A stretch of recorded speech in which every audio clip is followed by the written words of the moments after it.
Now, you may have heard me talk quite a bit about business development companies, or BDCs. Yes, I love a quality BDC that can grow the net asset value, or the value of those assets that they hold with time. One of my favorite BDCs is undoubtedly Main Street Capital. The performance of this BDC is absolutely staggering with time. They have done an incredible job of growing their dividend and also of growing that net asset value. Having said that, it is not in my portfolio. Why? And this, my friends, is a very important point. I don't like to buy and hold assets that I think are horribly overvalued. Now, at the moment, Main Street Capital and a couple of other BDCs are actually trading at a price which is much greater than the value of the net asset values that they hold. What that essentially means is I might be paying 50% more for a stock of Main Street Capital, for example, than the actual value of the loans on their book and the equity that they hold in other companies. Now, yes, I can still make money, and yes, it can still go up over time. However, it also has to go up while the net asset value continues to go up. If something happens to the wider economy, if something happens and the net asset value doesn't go up but goes sideways, there's more chance and more opportunity that prices could come meandering down, they could come down slowly, or they could crash. And that is not, my friends, that is not a situation that I want to be in at all. Not now, not ever. So when I'm looking at many of these assets and many of these investments, I'm looking for an investment that I can make where the price that I'm paying is more or less the same as the value of those underlying assets.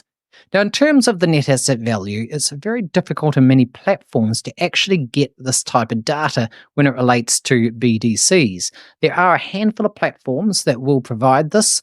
You can get this, I think, on the Ticker terminal. You can get this on Koifin terminal on the highest levels of the subscription. You can get this with a couple of the free websites, and we'll put some links to these resources down below. Now, personally, I use the Koifin platform, and I'm very happy to subscribe at the top level. The reason is that I believe that Koifin is one of the best overall investment platforms that I have seen, with access to amazing data, with an amazing depth of data. The team and the development team is also incredibly active. They listen to the users, and they build and they respond, and they keep on developing the product. As a result, it is world-class, and it's what I use on a day-to-day basis. Now, down in the link below, you will find an affiliate link. You can click on that link, you will get a discount, and we'll get a small commission as well. But as I say, this is one that I pay for, and that commission that I receive is the only compensation. Now, when you're looking at those values, say for a BDC like Main Street Capital, you can also go by a price-to-book ratio as well. Now, that is, in fact, a ratio that you'll find on most platforms, a P/B ratio. Now, you can use that as a sort of a weak proxy for the price-to-net asset value ratio.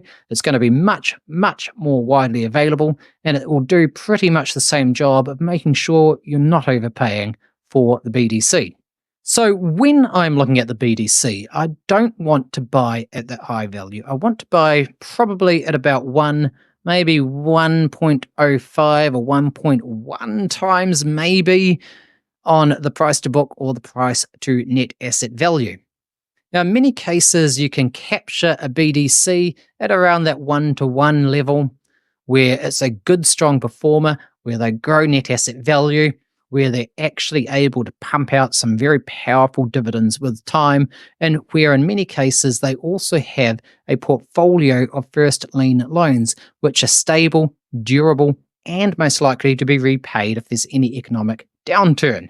A very good example of this is the Owl Rock number 3 BDC OBDE, and this is a company where I've taken a very small starting position today. It's a little bit higher in terms of the value than I like to see, but it is still, in my mind, about 10% below the average BDC valuations. So for me, this is nice. It's a comfortable position to take. I trust the Owl Rock company. I think this is going to be able to pay me good dividends, strong dividends for a long time, hence the starting position. Now, another company that I have been adding to lately is Fidus, and this is FDUS. This is I would say, sort of an average BDC, but it's trading at a good valuation at the moment, and it does have a history of good performance with time. So, as far as I'm concerned, I do not want to overpay for these BDCs, but I'm happy to take an average or a good BDC when I can at a reasonable valuation and hold and continue to collect those sweet, sweet dividend payments. So, my friend, let me know down below in the comments, are these some BDCs that you look at? Are these some BDCs that are on your radar? And if not, what do you have your eye on?